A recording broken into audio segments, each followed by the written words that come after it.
27টি দেশের 27 জন রাষ্ট্রদূতের সাথে তিনি বৈঠক করতেছেন। এটাও ভারতের কিন্তু মাথা নষ্ট। ভারত যেমন দেখে পাকিস্তানের জাহাজ আসলেই তারা আর ঠিক থাকতে পারে না, ওখানেই তাদের মনে হয় যেন মৃত্যুবরণ হয়ে গেছে। ভারতের রাষ্ট্রদূত যখন বেগম খালেদা জিয়ার সাথে দেখা করতে আসে তখনই মনে হয় যেন কি যেন হয়ে গেছে। আবার ভারত থেকে যখন বাংলাদেশের লোকজন আসবে, বাংলাদেশের লোকজন যাবে, যখন এই আপনার ভিসা পদ্ধতি একটু শিথিল করছে তখনই ভারতের অবস্থা খারাপ। তাই আজকে আমাদের প্রধান উপদেষ্টার সাথে ইউএইর 27টি দেশের 27 জন সম্মানিত রাষ্ট্রদূত যে আলোচনা করতেছেন সেটা বাংলাদেশকে নিয়ে, বাংলাদেশের অগ্রগতি, উন্নয়ন এবং বাংলাদেশকে ঘিরে বাংলাদেশের পাশে তারা আছেন, বাংলাদেশের পাশে থাকবেন, ঐক্যবদ্ধভাবে তারা এই চিন্তাভাবনা করেছেন। তাতে আপনারা দেখেছেন যে এটা সকলের কাছে একটা প্রশংসনীয় হয়েছে এবং বাংলাদেশের কাছে না শুধু সারা বিশ্বের কাছেও গ্রহণযোগ্য হয়েছে। এরপরে আপনারা দেখেছেন যে বাংলাদেশে একটা দেশ থেকে একজন পররাষ্ট্র সচিব এসেছে, আমরা কয়েকদিন আগেই শুনেছিলাম, এবং সেই দেশের অবস্থা যে খুব খারাপ, তাদের যে লালবাতি জ্বলবে সেইটা তারা বুঝেছে। সেইটা হচ্ছে পার্শ্ববর্তী দেশ ভারত। সেই ভারতে আজকে চিকিৎসকরা এবং ক্লিনিক ব্যবসায়ীরা বলতেছে যে বাংলাদেশ থেকে রুগী আসলে তাদেরকে ছাড় দেওয়া হবে, ডিসকাউন্ট দেওয়া হবে, এবং হোটেল মার্কেট তারা পর্যটক তারাও ছাড় দিতে চাচ্ছে। তারা ইতিমধ্যে আমি 5-7টা ভিডিও দেখেছি যেখানে সেই দেশে এখন লোকজন নেই, ব্যবসা বাণিজ্য বন্ধ। যে চিকিৎসকরা বলেছিলেন যে বাংলাদেশে যদি চিকিৎসা নিতে আসে রুগীদেরকে অবশ্যই আমাদের পতাকা প্রণাম করতে হবে, এখন দেখে যে প্রণাম তো দূরের কথা, তাদের ভিক্ষার থালা নিয়ে বসতে হবে যদি বাংলাদেশের রুগীরা না যায়। ইতিমধ্যে সেই অবস্থা হয়েছে। ওখানে দাদারা বলতেছে, দাদারা আমরা শেষ, আমাদের পরিবহন ব্যবসা শেষ, আমাদের খাবারের দোকান শেষ, আবাসিক শেষ, আমাদের এই ব্যবসা বাণিজ্য সব লাঠে উঠেছে। এই অবস্থা মানে ভারতে হয়েছে। এবং আপনারা দেখেছেন যে হিন্দু টাইমস, যে সেইটা ইন্ডিয়ান টাইমস, তারা বলেছে যে অলরেডি তাদের দোকান পাশার ব্যবসা বাণিজ্য বন্ধ, 10% লোক যাচ্ছে না, তারা এই জন্য ক্ষমা প্রার্থী।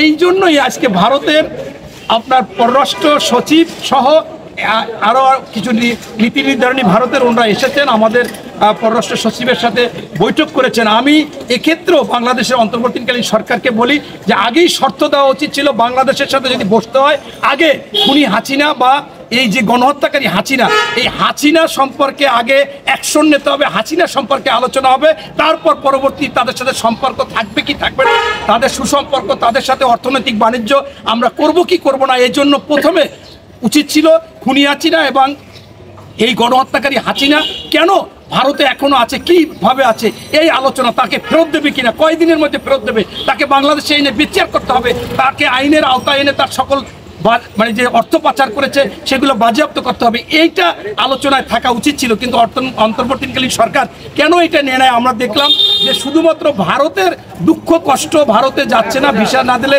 ক্ষতি হবে, তাদের লাঘব গুছোবার জন্য আজকে একটা মিটিং হচ্ছে। সেই মিটিংটা আমার কাছে বেশি গ্রহণযোগ্য হয়নি। তারপরও বাংলাদেশের মানুষ একটা জিনিস স্পষ্ট হয়েছে যে ভারত আমাদের কাছে কোনো বিষয়ই না। ভারত হচ্ছে যে আমাদের তুরুকের তাসের মতো না, মানে আমরা তুরুক দেবো উড়ে যাবে, একেবারে সেই আপনার কাচের ঘর, এই কাচের ঘর ভাঙলেই টোক্কা দিলেই ভেঙে যাবে। এটাই ভারত যেটা মনে করেছিল যে বাংলাদেশকে দেশে শক্তি বিনিয়োগ করবে বা শক্তি প্রয়োগ করবে বাংলাদেশকে, যেমন সেইটা আর বাংলাদেশে হবে না। আপনাদের মাধ্যমে বাংলাদেশের প্রত্যেকটা মানুষকে বলি, এবং ইতিমধ্যে তারা জেনে গিয়েছে যে বাংলাদেশ একা না, বাংলাদেশের পাশে, ভারতের পাশে যে সমস্ত দেশ আছে, মালদ্বীপ, শ্রীলঙ্কা, নেপাল, ভুটান, এই বার্মা, পাকিস্তান, সব দেশ বাংলাদেশের পক্ষে, অর্থাৎ ভারতের পক্ষে কেউ নাই।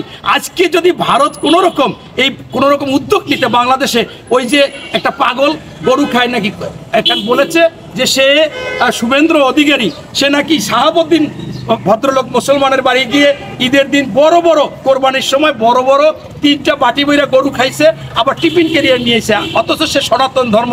তার লোকেরা বলতেছে মানে কি, মানে হচ্ছে যে এগুলো পাগল ছাগল, এই পাগল ছাগল বিভিন্ন কথা বলবে, এইগুলো বাংলাদেশে কোনো জায়গায় প্রচার করা যাবে না, এবং এইটা স্পষ্ট করতে হবে। এরপর আমি নতুন করে একটা ছাগল না পাগল দেখছি দৌড়াদৌড়ি করে, আপনাদের সাংবাদিকদের মান সম্মান শেষ করছে। আপনারা কেন সাংবাদিকরা এই পাগলটা, এই ছাগলটা, উন্মাদটা, এটা কোনো সময় হতে পারে না আপনাদের সাংবাদিকদের। সেটা হচ্ছে যে ওই যে